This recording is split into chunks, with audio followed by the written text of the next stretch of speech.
Just like Alaska, Tibet is another region with the strangest cultures.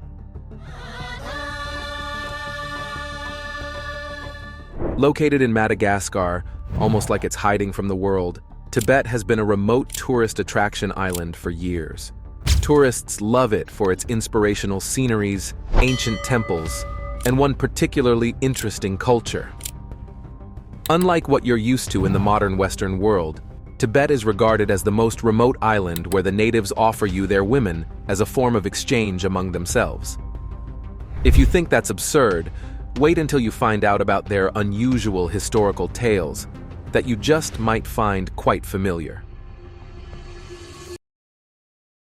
Mountains and the Dalai Lama. Tibet is an independent kingdom of the Madagascar timeline that exists as an island. Apart from the shocking tradition of sharing the women, which we will get into much later in the video, it is an extraordinary place, situated right in the middle of the tallest mountains on our planet, the Himalayas. Its altitude is so high that it is often referred to as the roof of the world. Surrounded by some of the tallest and most breathtaking mountains, such as Mount Everest, Tibet has an amazingly beautiful view that has no comparison with anywhere else on Earth. Many believe that the inspirational views and the serene atmosphere of Tibet may have greatly influenced Dalai Lama's wisdom and high spirituality. Apart from the Dalai Lama, people of Tibet, known as Tibetans, are talented and have a truly unique culture that originates from their ancient Buddhist beliefs. Regardless of the many major changes that have occurred in the world around them, including the wars, international relationship fallouts, emergence of new gender identities, and economic instability, Tibetans have managed to maintain their culture and traditions for centuries. They have a strong connection to their mountains and their ancestors, which has helped them thrive in some of the most challenging living conditions you can imagine. Tibet is unlike anywhere else in the world. It's a magical mix of peaceful mountains and lively cities full of ancient traditions. One of the most interesting traditions is how the Dalai Lama is chosen. They believe that when the old Dalai Lama dies, he is reborn as a child. Everybody looks to you for guidance and answers. So what's the secret to a long life? You're about to turn 84. They search for this child, and when they find him, he becomes the new Dalai Lama, the spiritual leader of Tibet. It's a tradition that's been going on for a long, long time. Another tradition that might surprise you is something called fraternal marriage. This is when a brother and sister from one family marry a brother and sister from another family. It's not something you see every day, but it's not just these unique traditions that make Tibet special. It's also one of the most mysterious and sacred places on Earth. There's even a monster in Namso Lake, a bit like the Loch Ness monster. Oh my God! Did you see that? And then there are the stories of Yetis, like the famous Bigfoot, and ancient lost kingdoms called Shambhala and Agartha. There's so much to learn and discover about Tibet, and in this video, we guarantee you're about to see it all. Tibet is positioned on what's called the Tibetan Plateau. It's entirely full of mountains and stretches out towards the borders of China, Nepal, India, and Bhutan. This mystical and spiritual land has been around since the 7th century, but the borders we see today were set up in the 18th century. Originally, Tibet was made up of a western and central area called Utsang. That's the part we usually think of as Tibet today, but there were also other areas to the east called Kham and Amdo. These areas are now part of the Chinese provinces of Sichuan and Qinghai. Now, there's quite a complicated story about Tibet and China, but we won't get into all of that in this video because that's besides the point. Right now, China is in charge of the central and western part of Tibet. They call it the Autonomous Region of Tibet. It's a wide area with its own government, but it's still part of China. The Tibetan people call their land Bod, but we English speakers typically call it Tibet, and that's how it got that name. The name Tibet has been around since the 18th century, and it is believed to originate from a language called Semitic. In that language, Tibet means the heights. Another popular name for Tibet is Xizang in Mandarin, which means Western Reserve. So if you do the mapping and math, the word Tibet actually comes from the Tibetan word Bod, which originally meant the central region around the capital city, Lhasa. According to experts who study languages, it's likely that the word Tibet has its roots in the Semitic language. With all this information and language sources, we can't say for sure the origin and meaning of the name Tibet. But what we all do know is that it's been regarded as such for centuries. Now, this next part will interest you. It's actually no wonder that Tibet is such an extraordinary place. I mean, not only is it located in the tallest mountain range in the world, but it's also home to the highest capital city on Earth. This city is called Lhasa, and it's not just any capital city. It's the traditional capital of Tibet and the current capital of the autonomous region. Lhasa sits way up high, at 3,650 meters above sea level. That makes it not only the highest capital city in the world, but also the second highest city in all of Asia. The name Lhasa means place of the gods, and it's a fitting name for a city that's the center of Tibetan Buddhism. Lhasa is filled with incredible religious monuments, some of the most famous in the world. One of these monuments is the Potala Palace. It's a huge, impressive building that used to be where the Dalai Lamas lived. Another important place in Lhasa is Norbulinka, which was the summer palace of the Dalai Lamas. Both of these places are so special that UNESCO, an organization that protects important places around the world, has declared them World Heritage Sites. There are many other temples and monasteries in Lhasa that are also recognized by UNESCO for their fame. Lhasa is a bustling city with around 250,000 people living in it. It's divided into 7 counties and is the biggest and busiest place in all of Tibet. Because of its size, Lhasa is a hub of culture and social life in the region. In fact, it's so important that it positively influences the culture and lifestyle of the entire plateau. Tibet as a whole has about 3 million people living in it, so you can see just how big a part Lhasa plays in the region, as if it being the biggest city and the cultural and urban center of Tibet wasn't enough. The Tibetan language and Buddhism. An interesting thing about Tibet is its language, Tibetan. It's very exciting to learn because it's a tonal language. That means the same word can have totally different meanings depending on how you say it. Just think about how much expression and meaning you can pack into one word. Depending on how you say it, the same word can have lots of different meanings and can convey all sorts of feelings and emotions.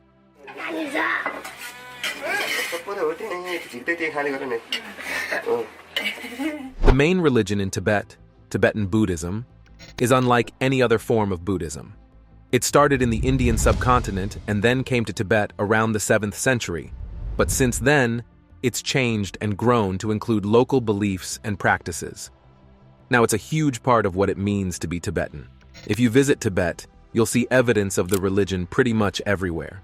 There are ancient monasteries, colorful prayer flags fluttering in the wind, and lively religious festivals. All of these things show just how very spiritual Tibet is. Now, back to the Dalai Lama. He is a very important person in Tibet. He's not just a spiritual leader, he's also a political leader.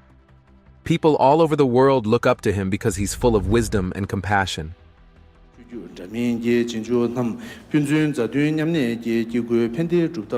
The title Dalai Lama has a special meaning. Dali comes from a Mongolian word that means ocean, and Lama is a Tibetan word that means reincarnated master. So when you put it together, the Dalai Lama means ocean of wisdom. This is why the Dalai Lama is considered the top priest in Tibet. The current Dalai Lama is a man named Tenzin Gyatso. He won the Nobel Peace Prize in 1989 for his efforts to bring peace to Tibet.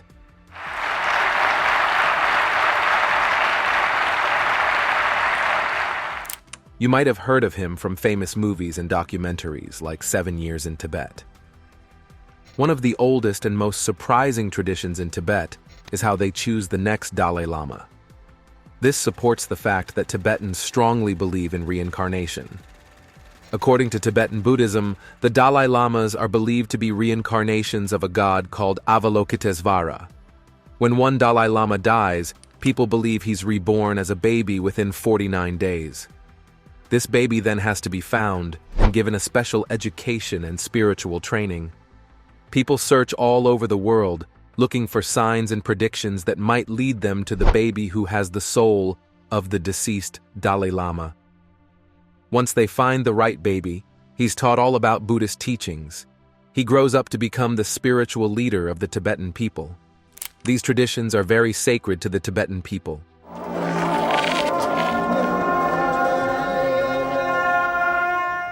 They're a huge part of the long-standing spirituality and cultural heritage of Tibet. Even today, these traditions inspire millions of people around the world. They offer a way for people to connect with the divine and find guidance for living a wise and peaceful life. In Tibetan mythology, there's another interesting legend called Agartha. According to this legend, Agartha is an underground realm that exists right at the center of the earth.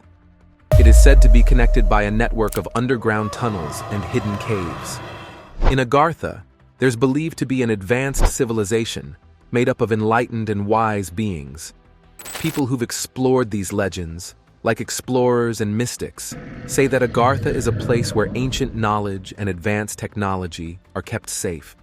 They say that the beings who live in Agartha guard the secrets of the universe. They keep them safe from anyone who might want to use them for harm. When you're in Tibet, surrounded by the breathtaking beauty of the sceneries, the spiritual Tibetan temples, and ancient buildings, it's easy to see why people believe these legends. Tibet honestly seems like a place where anything is possible. The boundaries between what's real and what's imaginary appear to blur, and it feels like the legends are coming to life right before your eyes, rising up out of the cold mountains. With all we've explored so far, you can see that whether you're exploring ancient temples, searching for spiritual growth, or searching the hidden secrets of lost kingdoms, Tibet never fails to win the hearts of those that visit. But beyond the beauty and magic, there are many reasons why this region is so important in geology. One of the main reasons is its strategic role in the geopolitics of Asia. Tibet shares borders with India, Nepal, Bhutan, and Myanmar. This makes it a link between China and South and Central Asia, but that's not all. Tibet is also known as the Water Tower of Asia. Together with the Chinese province of Qinghai, Tibet forms a massive water reservoir. The glaciers in this region feed some of Asia's largest rivers, making Tibet a crucial source of water for millions of people.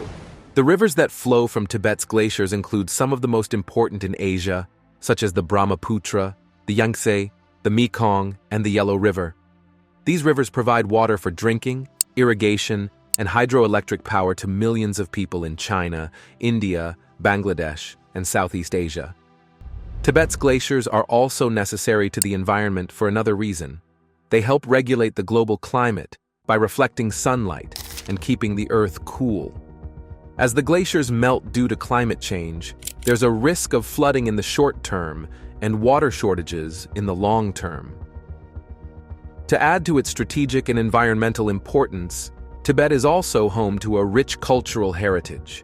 Its ancient temples, monasteries, and traditions have been preserved for centuries, despite attempts to suppress them. Tibetan treasures and fraternal marriage. Because of its unique geography, Tibet is also home to some valuable mineral deposits. These include things like iron, lead, zinc, cadmium, and copper. In fact, Tibet is where you'll find China's largest mine. That's not even half of it. Tibet also has significant reserves of oil and gas. These natural resources are part of the reason why there have been territorial conflicts with China over the years. Apart from its wealth of natural resources, Tibet is also a place of historical mystery and legendary tales, like most other remote locations. One of the most famous legends is about a creature called the Namtso Lake Monster. Just like Scotland has the Loch Ness Monster, Tibet is believed to have its own mysterious creature living in the waters of Namtso Lake. Although there's no solid evidence, Stories about this creature have been passed down through generations. Namtso Lake is a beautiful and serene place, but it's also a place of mystery and legend. For centuries, people have told stories about the Namtso Lake monster. One story in particular has gotten the locals hooked for decades. Many decades ago, according to the stories told by the elders of the region, there was a lone fisherman out on Namtso Lake. It was evening, and the waters of the lake were calm as he sailed in his small boat. He was casting his net, hoping to catch some fish, when suddenly he felt a strange force pulling his boat down into the depths of the lake. With wide eyes, the fisherman watched as a huge creature slowly rose up out of the water. Its scales gleamed in the fading light, and its eyes shone in the twilight. The fisherman could barely believe what he was seeing. Before he could even cry out in surprise, the creature disappeared back into the depths of the lake, leaving nothing behind but ripples on the surface. Thankfully, the fisherman managed to row back to shore with all his strength. When he got there, he told the villagers about his encounter. They listened in disbelief as he described the gigantic creature he had seen. This story spread quickly, and soon, the legend of the Namtso Lake monster was born. Since that day, many people claim to have seen the monster in Namtso Lake. Just like with the Loch Ness monster in Scotland, there have been countless sightings and stories. But with the Loch Ness monster, there's no solid evidence to prove that the Namtso Lake monster really exists. Oh my God! There are different beliefs about the Namtso Lake monster. Some people think it's an ancient guardian of the lake's depths, while others believe it's a spirit that lives in the water. But if there really is a mysterious creature hiding in the Tibetan mountains, it could be the Yeti, also known as the abominable snowman. Tibet, along with Nepal, is famous for having the highest number of reported sightings of the Yeti. For generations, locals have been telling stories about their encounters with the Yeti. They describe it as a tall, hairy creature that lives in the harsh and unforgiving mountains. Even though scientists haven't been able to prove that the Yeti exists, many Tibetans still believe in its presence in these remote areas. In fact, some Tibetan communities see the Yeti as a mystical and powerful figure. They believe it's closely connected to nature and the spirits of the mountains. In Tibet, you can even find temples and sacred places where the Yeti is worshipped. People honor this mysterious creature by making offerings and performing ceremonies in its honor. They do this to seek protection and blessings as they travel through the towering Himalayan mountains. Whether the abominable snowman is real or not, Tibet is still an incredible and special place. It's the only region in the world where you can find one of the most ancient and extraordinary traditions still being practiced. And that brings us to our point of concern.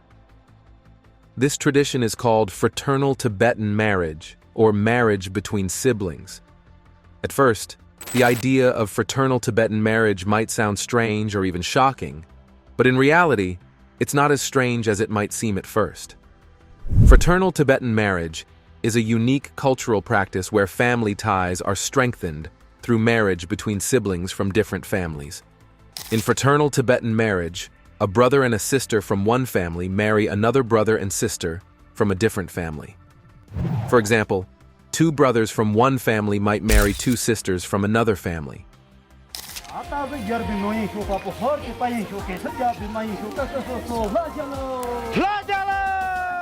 This creates a marital connection between siblings from different family lines. Fraternal Tibetan marriage was a way to strengthen family and community ties.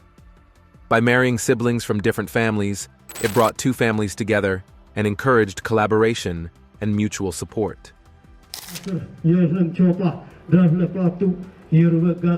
This practice also helped to preserve family property and inheritance. It ensured that family wealth stayed within the extended family, while also balancing the genders and ages of the spouses. This meant that everyone had an equal opportunity to find a spouse and start a family. But fraternal marriage wasn't just about practical matters. It also had cultural and spiritual significance. It was a way to honor ancestral traditions and show respect for ancestors and the land. By following this tradition, families could strengthen their sense of community and collaboration with other families. Tibetan fraternal marriage might seem very strange or unusual from our Western point of view, but it's actually existed since the origin of Tibetan culture and history. Even with the social and cultural changes that have taken place in Tibet over the years, many Tibetan communities still practice this unique form of marriage.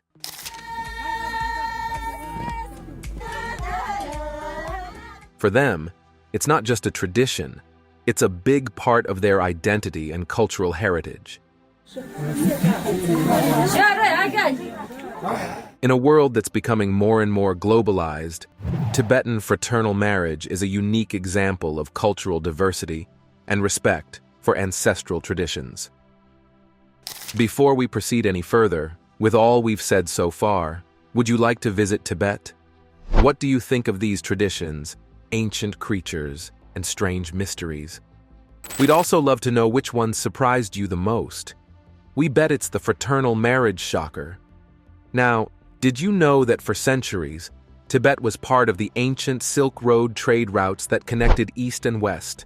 From the 7th century all the way up to the 20th century, Tibet was involved in the exchange of goods and ideas between different cultures.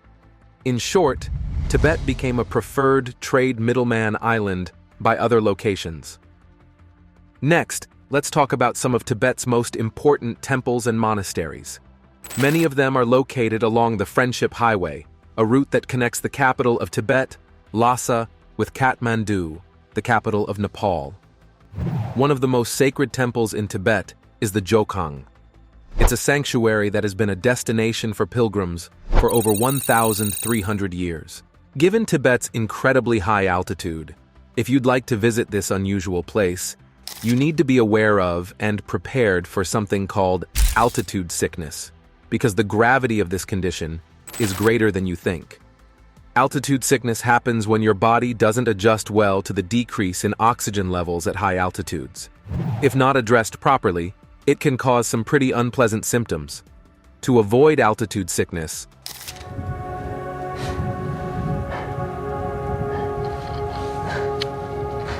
and ensure a safe and enjoyable trip to Tibet, there are a few precautions you should take.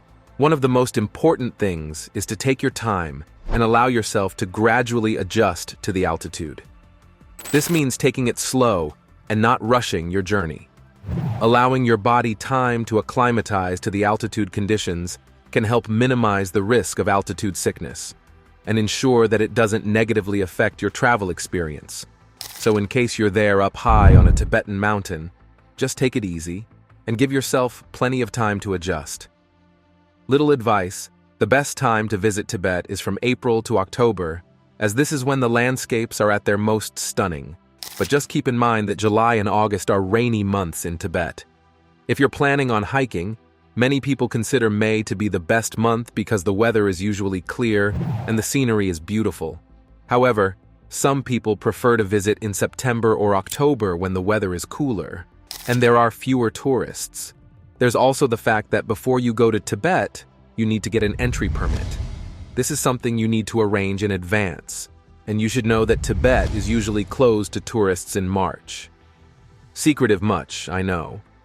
Also, that independent travel to Tibet is not allowed or encouraged.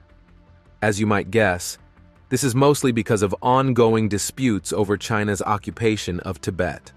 Apart from the entry permit, you'll also need to get a Chinese visa to finally enter Tibet.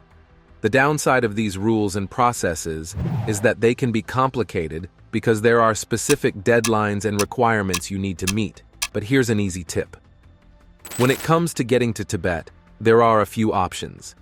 You can either fly there or travel overland by train or bus. Each option has its own advantages and disadvantages, so it's worth doing some research to decide which is best for you and your pocket. The most common way to get to Tibet is by flying to Lassa Gongar Airport, which is the main airport in the Tibet Autonomous Region. However, building an airport in Tibet wasn't easy because of the region's challenging geography.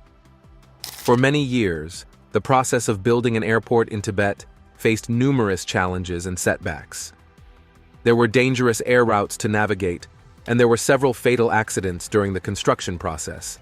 But eventually, with the construction of Lassa Gongar Airport, these challenges were overcome. Lassa Gongar Airport was a significant achievement because it allowed planes to fly safely in what was once known as the Forbidden Flight Zone. Today, the airport is considered safe, and landing or taking off from Lhasa is no more complicated than at any other airport in Europe or America. There are regular flights to Lhasa from cities like Beijing, Chengdu, Shanghai, Xi'an, and other major cities in China. The airport also receives limited international flights from cities like Kathmandu in Nepal. Another option for getting to Tibet is to travel by land from other regions of China. However, it's important to note that some of these routes can be long and challenging because of the terrain and altitude. In recent years, it has become possible to travel to Tibet by high-speed train from various cities in China, such as Chengdu, Xi'an, and Xining. The Qinghai-Tibet Railway, which connects these cities to Tibet, is one of the highest railway routes in the world. Traveling on the Qinghai-Tibet Railway is not just a means of transportation, it's also an incredible scenic experience. As the train crosses the plateaus and mountains of Tibet, passengers are treated to breathtaking views of the surrounding landscape. Exploring Tibet by train can be one of the most incredible and unique travel experiences you'll ever have. You'll know why when you try it. In all, the Tibet region's unique geography and culture will make it a truly unforgettable destination for you. Which of these facts about Tibet did you find most interesting? Let us know in the comments. If you enjoyed this video, hit the like button and share it with your friends. Don't forget to subscribe to our channel for more content like this.